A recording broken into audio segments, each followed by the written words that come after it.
Hello friends, I hope you're doing great today.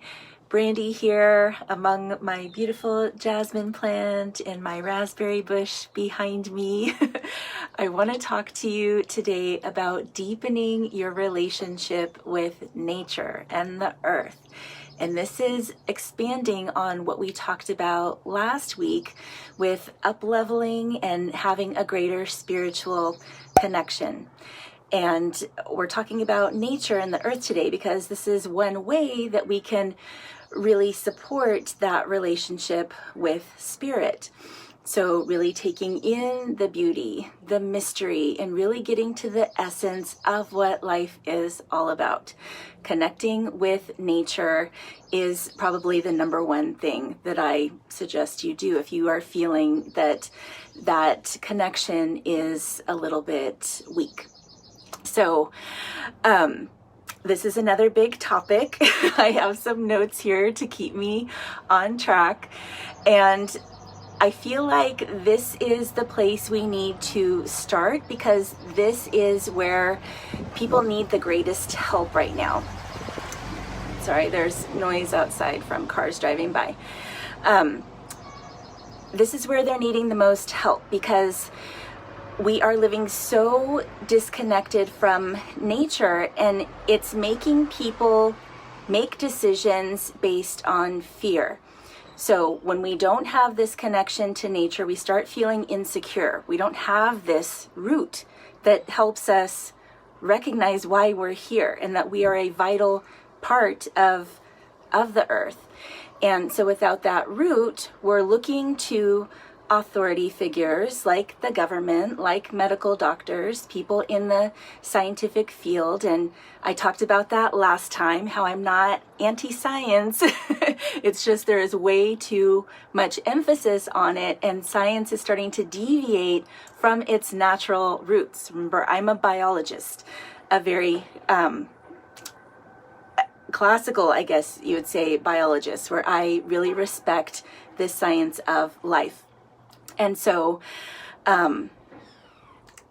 really recognizing that you might be looking to authorities instead of nature is one place where I feel like a lot of people need help. And then, of course, the earth is getting more attention now. That is awesome that we are starting to see how it's changing and how we are responsible for shifting in order to help it. However, there is still this sense that we can control everything.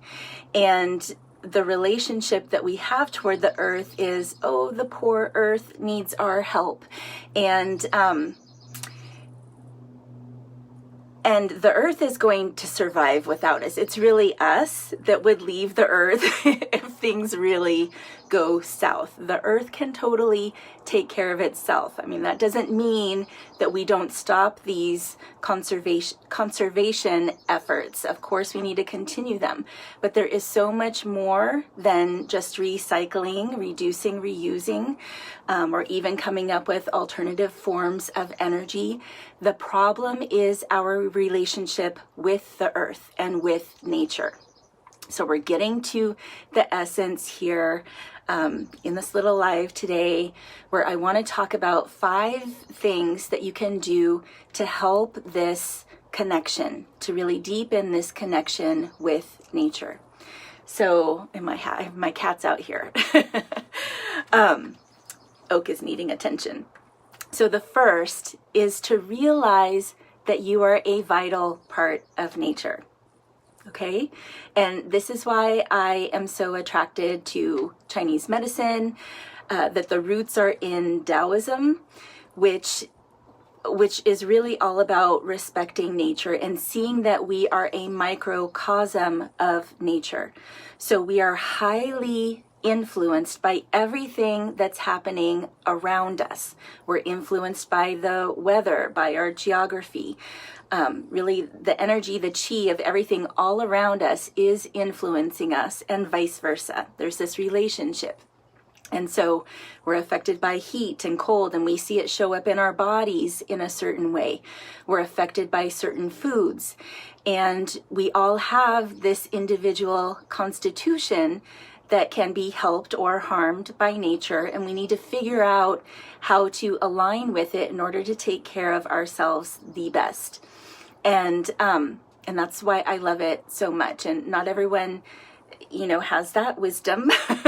This is something I had to learn, but it is available.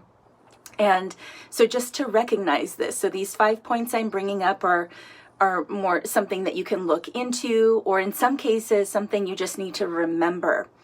And I think we all have that sense that we are a vital part of nature, and we're not just this standalone unit that is not affected. Of course, we're affected by everything around us.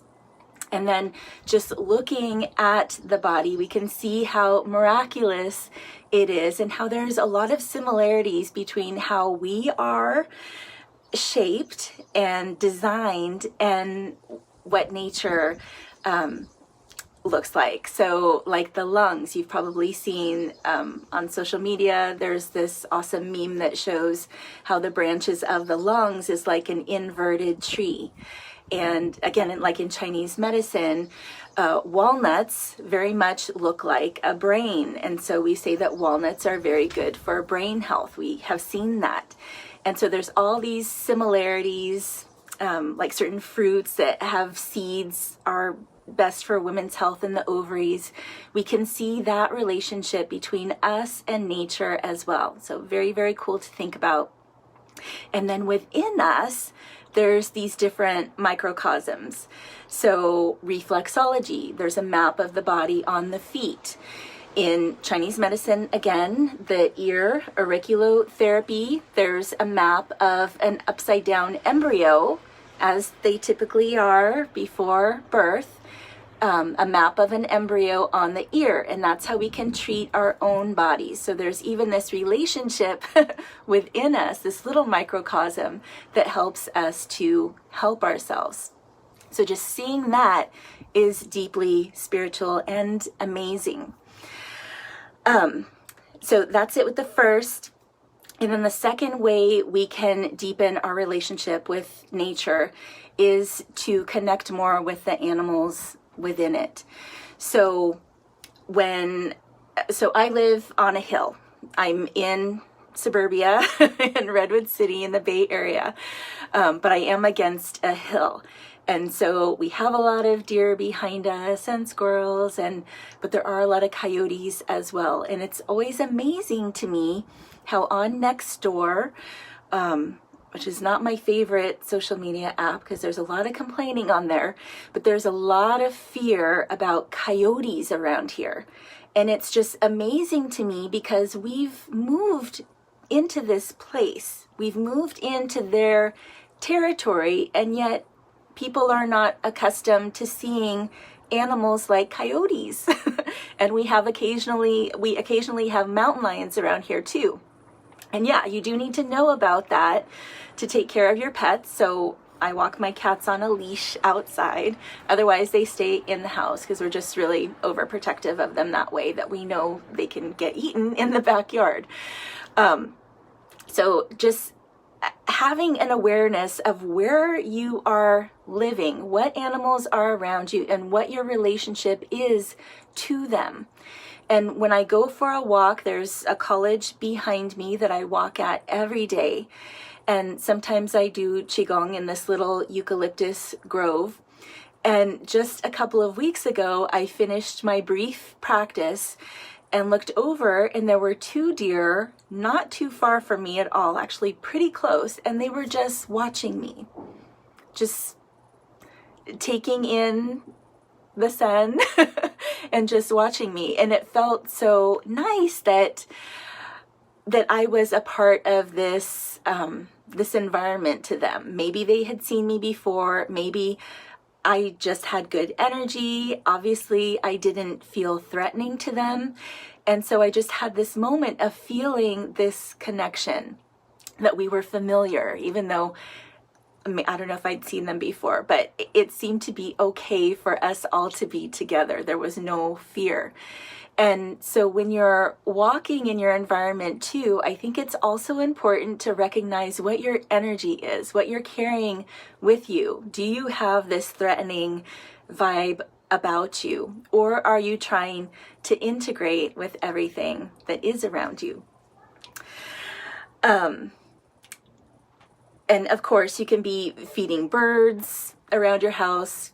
Probably not the best way to give them direct seed. You can be planting plants, bushes that can feed them too. This is in permaculture design. We think about feeding the animals in the environment too, as well as ourselves. So you're feeding the system around you where we all benefit. So just keep that in mind. And I just made a note here that if you have that sugar water for hummingbirds, again, probably not the best thing. It is lovely to attract them and see them, but probably not the best for their health. Okay, so the third way that you can connect with nature is to see how you're influenced by the sun, the moon, and the stars. So more of the celestial world around us. So not just the earth that we are definitely in contact with, but what is above us, what is around us. And the sun in yoga, which, you know, I've been a yoga teacher for a long time. Again, I'm a classical yoga teacher as well. And we always have this reverence toward the sun because it is a source of life. We could not live without the sun. And so traditionally, we did sun salutations facing the east where the sun rises. So salutations, it's this bowing down, it's this prayer to the sun. And I used to be more active doing that. These days, I'm feeling it's less necessary to actually do sun salutations with the rising sun. Even just as you wake, recognizing that you woke up to a new day, that you woke up with the sun, you can have that sense of gratitude that it is bringing you new life, a new day, and more opportunities. And just appreciating how it's feeding all of your plants, those you ingest to, so feeding your life. It's kind of funny that as I was setting up this video, I was like, oh, the sun is like right there. And actually I could see it now too. There's this circular rainbow that is going around the sun. So I went from annoyance to awe that I had never seen that before, and totally changed my relationship to it, right? So with the moon, we can be following the phases of the moon, which does, if it has an influence over the ocean, then it definitely has an influence over our bodies. And the moon also affects us more emotionally. So it's interesting to see, maybe, you know, write in a journal, see how you might be influenced during the different phases. We just had this big, super full moon, and oftentimes people have a hard time sleeping. I noticed that too. I was just waking up more regularly. So you could start to notice that as well. Notice if your mood changes. I'm just reading Jamie's comment really quick. Yes. Oh, there's so much I could share about permaculture. I'll read it more in a bit and respond to your comment, Jamie. Thank you for watching. So following the cycles of the moon, and this is one reason why we're doing the lunar yoga classes. So I'm doing a full moon yoga class each month, and then on the new moon, I'm doing a meditation for our yoga and wellness group. So if you're interested in that, let me know. It's all meant to help you recognize what is happening around you, to connect to nature and to the universe, and feel that you're supported. And then learning more about the stars, and this is where I'm placing a lot of attention right now. I don't know a lot about astronomy, and that is more of a science Then there's astrology, which teaches you more about your relationship with the stars based on the timing of your birth. And I'm also really interested, I'm getting a book today about human design. I don't know if you've heard about that, but it's like modern day astrology. So it takes in account your birthday, time and place, I believe, and then also the chakra system in the body. So I will definitely be telling you more about that as I learn about it. So the fourth thing is just to remember that we humans are creators. We have this huge creative potential within all of us. This is what is so exciting about life, is that we can shape it depending on our intentions. But we are not a god. There is still this mystery around us that we need to respect. And so you can plant seeds in a garden. Most of the time with care, they'll grow, but not always. There needs to be certain conditions. And then there's also this divine timing around it as well. And just something to remember, because, and I don't want to open up a huge can of worms here, but these days there is so much that we're doing, especially in the medical field, to alter how we are in order to adapt to life. And it's really adapting to all, sorry, I just need to adjust my posture here. Adapting to the ways that we've been harming the environment. So dealing with man-made toxicity, man-made diseases, and needing to have more alterations to our body to deal with that. So getting even more and more far removed from nature, but trying to play God in a way too. So yeah, again, I don't want to open up a huge can of worms, but of course, the jab that everyone is getting alters us on a very basic level, a cellular level. So that is pretty huge. Viruses do that to us anyway, though. They give us these genetic upgrades naturally. But here we're doing it proactively, and I personally am not sure that is the best decision. So just something to think about, but even just something to ponder, even, fertility treatments, which of course we want everyone to be able to have babies. But why do we have such an increase in fertility issues? We need to be looking at that too. Instead of just altering our bodies and making it happen, we're completely bypassing the reason that we're having this problem in the first place. So I just want you to think about that, that it seemed important, and so I wrote it down. Okay, and then the fifth thing I want to bring up here to help us connect in with nature is to recognize when we are in fear, and to see if we can shift our emotions and our approach to being in nature, to integrating, that's not the word I'm thinking of using, but anyway, the way we associate with nature, to do it with a sense of reverence and humility instead of fear. So we've talked about animals in the environment, the sun, microorganisms. These are all things that people are terrified of. So you don't need to be terrified of these things. Again, you could be living in a place that has wild animals. You can be respecting the sun. So the sun is not inherently bad. Yes, we do need to be concerned about overexposure, but we need sunlight. We need it to penetrate our skin. So just being terrified of it and slathering on sunscreen is not only preventing us from absorbing essential vitamin D, but also more than absorbing these toxic chemicals from the sunscreen. That's another subject. But again, it's this fear around the sun that is so interesting.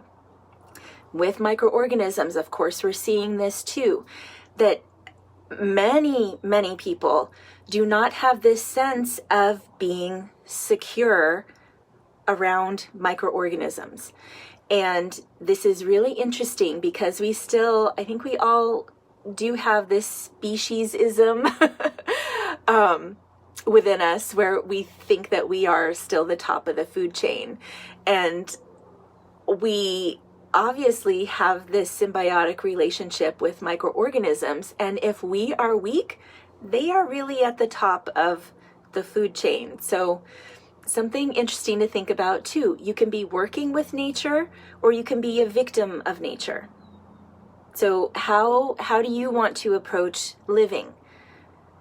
Because I can tell you from all these classical alternative ways of taking care of yourself in yoga, in TCM, in herbal medicine, all of these different types of holistic medicine where relationship with nature and relationship with spirit is key, those who are most aligned are the most healthy. So they don't have fear, these people, us, who are living naturally. That's one thing that distinguishes us from those who are having a harder time with situations like this global pandemic. Why are some of us more secure than others? It's this respect for nature, this ability to align with it, and we don't have fear. It's respect. It's humility. We know it can harm us, and that's a really good reason to take care of yourself.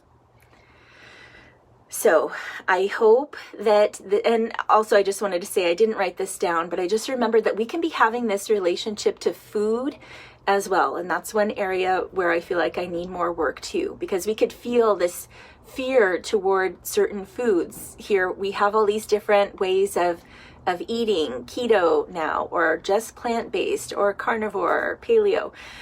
And whenever we start to break down simple ways of living, like eating, then I think that also removes us from nature too. Yes, we could think about how our ancestors used to live and try to bring in some of that wisdom, but today is different. And again, we all live in different climates, and what is available to us, that would change too. But I don't think fruit is evil. I think it is good to have some animal protein, and really we're looking at a balance and about what feels good with our bodies, and not getting caught up into just doing what we're told again, or just aligning with this certain message from someone else that is telling us that we need to be eating a certain way. So anyway, I think that is enough. And I hope that this was really beneficial to go in deeper with this subject that I think is really, really important. So let me know if this is helpful by giving this video a like or love. Comment below. And again, Jamie, I'll get to your comments in a moment. Thank you so much for watching.